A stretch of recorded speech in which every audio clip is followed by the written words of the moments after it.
विपक्ष के नेता महोदय कहते हैं कि पहले मेरी बात का आप जवाब दीजिए, मैं सुनना चाहता हूं। आपकी मुनसफी से संसद नहीं चलेगी। मेरे आप बोलने का क्रम मैं तय करूंगा। इस तरह से नहीं चलेगी संसद। मान्यवर, उनको धैर्य रखना चाहिए, उनको धैर्य रखना चाहिए मेरा जवाब सुनने का। इनकी एक एक बात का जवाब मैं दूंगा, मगर मेरे भाषण का क्रम वो तय नहीं कर सकते, मैं करूंगा, क्योंकि मैं बोल रहा हूं।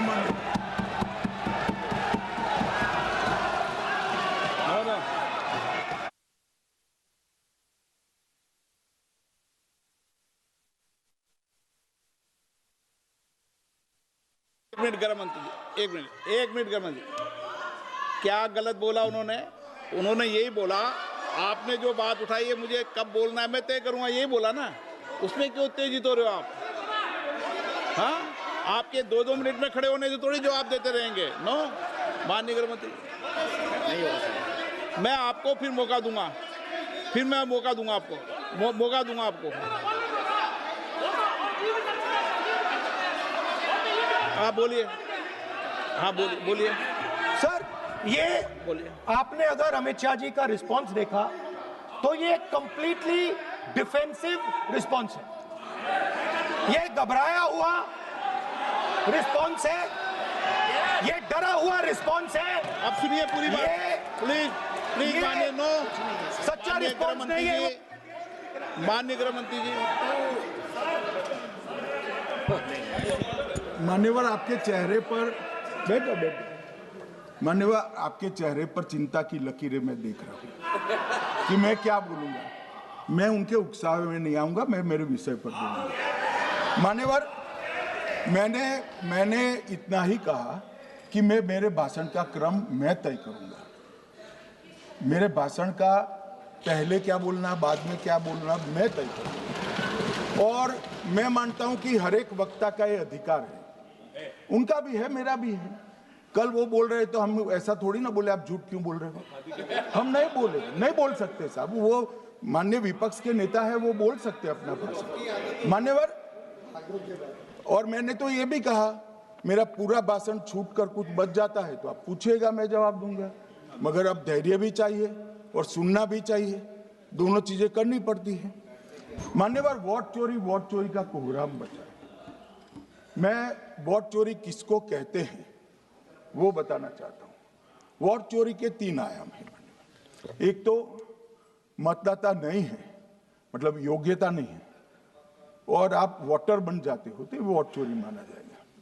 दूसरा, आप गलत प्रकार से चुनाव जीतते हो तो वोट चोरी माना जाएगा।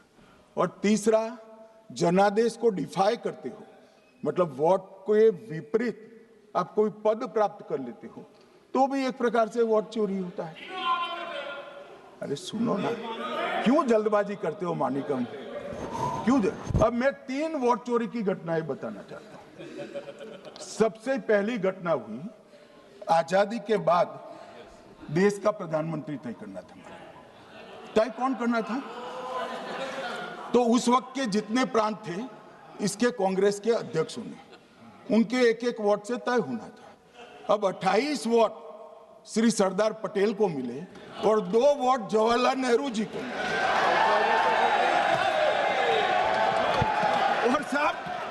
और साहब प्रधानमंत्री जवाहरलाल जी बने।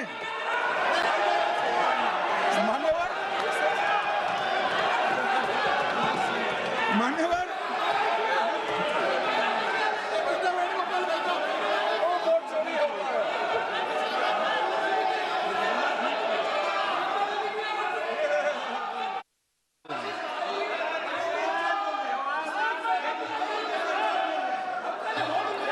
प्लीज माननीय गृह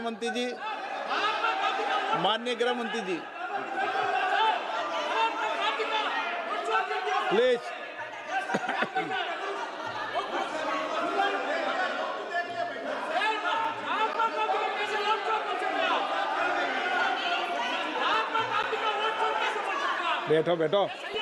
बैठिए माने, प्लीज।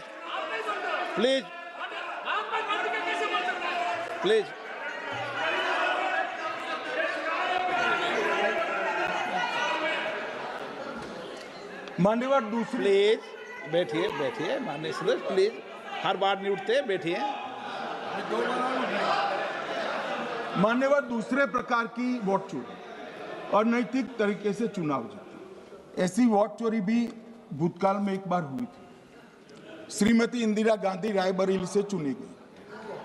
इलाहाबाद हाईकोर्ट में श्री राजनारायण पहुंचे कि चुनाव नियमों के अनुसार नहीं हुआ। इलाहाबाद हाईकोर्ट ने ये तय कर दिया कि श्रीमती गांधी ने उचित तरीके से चुनाव नहीं जीता है, हम इसको रद्द कर दें। मान्यवर, ये भी वोट चोरी थी, बहुत बड़ी वोट चोरी थी।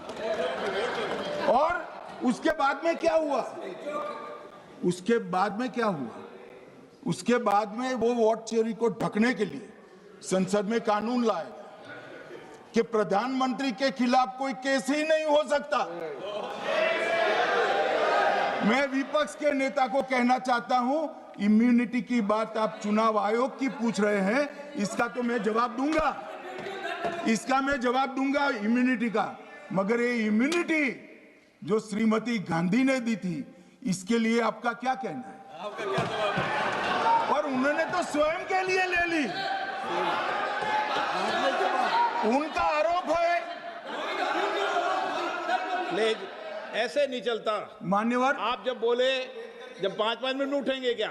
ये मान्यवर, उनका आरोप है। आप भी बोले, आप भी बोले, आप भी बोले। नो, गलत। 1-1 मिनट में सदस्य नहीं उठेगा ना। मान्यवर, उनका आरोप है कि सरकार ने बनाया तो लोकतंत्र ने बनाया, तो जो उस समय का केस था वो बताया है, आगे का तो बताया। मोदी जी को भी सब लोगों ने प्रधानमंत्री बनाया है भाई, आपकी कृपा से नहीं बने हैं। मान्यवर,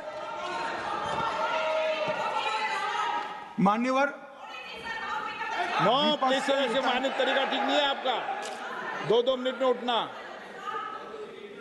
मान्यवर, विपक्ष के नेता ने कहा कि आपने चुनाव आयुक्तों को इम्यूनिटी दी। इनका आरोप सत्य नहीं है, मैं इसकी बात बाद में करता हूं।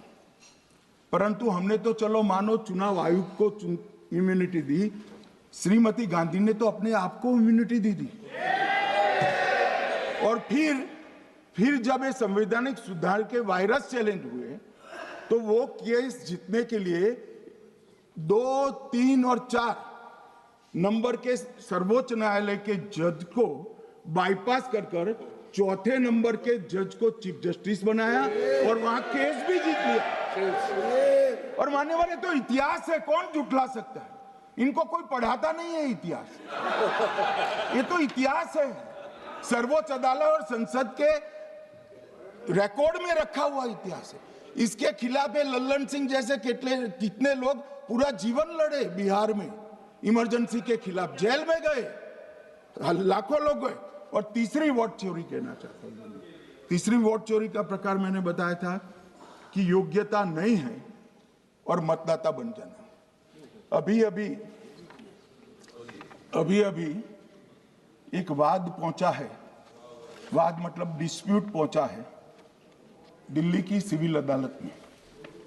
उसमें डिस्प्यूट ये है कि सोनिया गांधी जी इस देश की नागरिक बनने से पहले मतदाता बने।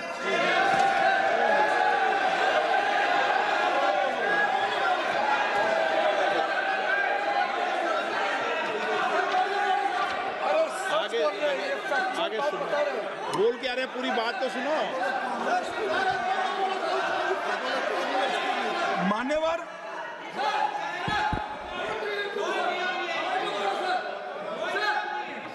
मैंने इतना ही कहा है कि अदालत में केस चल रहा है जो फैक्चुअल है।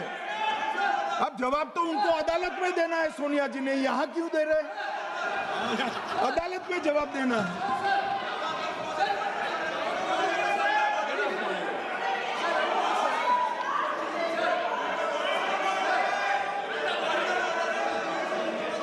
बीच के भाषण में पॉइंट ऑफ ऑर्डर नहीं होता। नहीं है सर, मुझे याद है जो माननीय सदस्य नहीं है, ये 352 ये रहा 352 टेबल पे रहता है, मुझे जवानी याद है 352। Home Minister is speaking about an issue which is pending in the court. Actually, what happens is, Rosaveni Court, some senior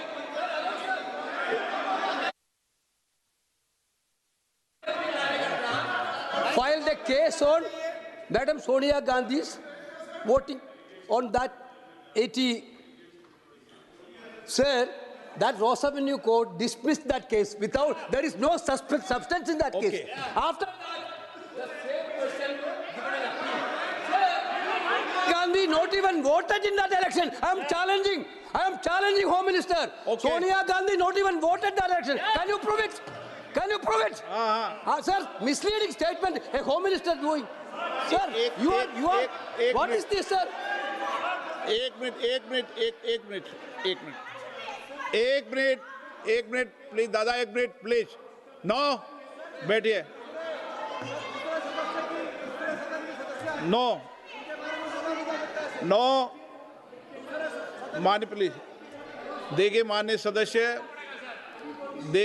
सदस्य, 2 दिन से मैं चर्चा को सुन रहा हूं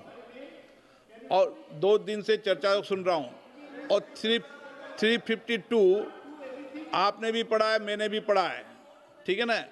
कई बार इधर से भी उधर से भी इस विषय को कई बार बोला गया है। जब डिबेट चलती है उसके संदर्भ में कई विषयों को बोला जाता है, ठीक है ना। और इसीलिए सुनिए बात, माननीय गृह मंत्री जी ने, आपने आधी बात सुनकर हर 2-2 मिनट में उठने लगोगे, ऐसे चर्चा नहीं होती। आप उनकी पूरी बात को सुनिए, क्या संदर्भ था, उन्होंने कोई फैसला नहीं दिया है, उन्होंने एक जानकारी जो आई है वो जानकारी सदन के पटल पे रखी है। अब मुझे सुनिए तो, अब आपने एक मुद्दा खड़ा किया, मुझे जवाब तो देने दीजिए। मान्यवर, मैंने कुछ ऐसा नहीं कहा, मैंने सिर्फ इतना कहा है कि एक वाद दायर हुआ है दिल्ली की अदालत में, मैंने कोई कंक्लूजन नहीं कहा। मैंने कहा कंक्लूजन कहा, मैंने कोई कंक्लूजन नहीं कहा। कंक्लूजन तो जब उनका नोटिस का जवाब वो दे देगी तब अदालत देगी, तब फिर से बताऊंगा मैं। मगर अभी तो मैंने सिर्फ इतना कहा है कि वहां एक केस रजिस्टर्ड हुआ है जिसमें श्रीमती गांधी को नोटिस इश्यू किया है। इसमें इतने लाल पीले होने की जरूरत क्या है? मान्यवर, हम सबका साझा दायित्व है, हम भी विपक्ष में बैठे, हम चुनाव जितने जीते हैं इससे ज्यादा हारे हैं। हम लोगों का तो एक प्रकार से पौना जिंदगी ही विपक्ष में ही चला गया, चाहे राज्य हो या केंद्र हो। कई चुनाव हमारे, हमने चुनाव आयुक्त और चुनाव आयोग पर कभी आरोप नहीं लगाया। एक नया पैटर्न खड़ा, एक नया पैटर्न। मैं पूरा वाक्य नहीं बताना चाहता। श्रीमती ममता बनर्जी ने चुनाव आयोग पर आरोप लगाए, स्टालिन जी ने लगाए, बीडी सतीशन जी ने लगाए, श्री राहुल गांधी ने लगाए, मल्लिकार्जुन खड़गे जी ने लगाए, तेजस्वी यादव जी ने लगाए, अखिलेश यादव जी ने लगाए, वी शिवन कुट्टी ने लगाए, हेमंत सोरेन जी ने लगाए, भगवंत मान जी ने लगाए। अब पहले तो ऐसी परंपरा सिर्फ कांग्रेस पार्टी में थी, मगर संपर्क का दोष कहता होता है साहब, ये सारे इंडिया अलायंस वाले चुनाव आयोग के खिलाफ आए। मान्यवर, चुनाव आयोग एक तटस्थता से चुनाव कराने वाला संस्थान बनाया गया और इसकी मान्यता कोई पॉलिटिकल पार्टी ने नहीं दी, भाग और अनुच्छेदों के तहत हमारे संविधान ने दी और ये संवैधानिक प्रक्रिया है। इस संवैधानिक प्रक्रिया पर सवाल खड़े कर कर, अनर्गल आरोप कर कर आप पूरे चुनाव आयोग की एक प्रकार से पूरे दुनिया में इसकी छवि को धूमिल करने का काम कर रहे हैं। आपको लगता है कि आप सरकार की छवि धूमिल करें? ना जी, आप पूरी दुनिया में भारत के लोकतंत्र की छवि को धूमिल करें। मान्यवर, सरकार का तो इतना ही सवाल है, मान्यवर सरकार का तो इतना ही सवाल है कि भारत के मतदाता क्या सोचेंगे। मगर मतदाता का सोचने का सवाल नहीं है। मतदाता को तो मालूम है कि हमने तो वोट दिया है इसलिए चुनकर आए हैं, तो उसके मन में कोई डाउट नहीं है। ये वोट चोरी करते रहे, घुसपैठिया बचाओ यात्रा निकाली और बिहार में 2/3 बहुमत से हम जीत गए। मान्यवर, ये जो नई परंपरा शुरू हुई कि देश के अंदर चुनाव न जीते तो चुनाव आयोग को बदनाम करो, चुनाव प्रक्रिया को बदनाम करो, मतदाता सूची को बदनाम करो, ये हमारे लोकतंत्र का भला नहीं करेगी। यही आयुक्त के तहत, यही सरकार के होते हुए आप कई चुनाव जीते, हम कुछ नहीं बोले हैं। हम पार्टी में बैठकर इसकी मीमांसा की,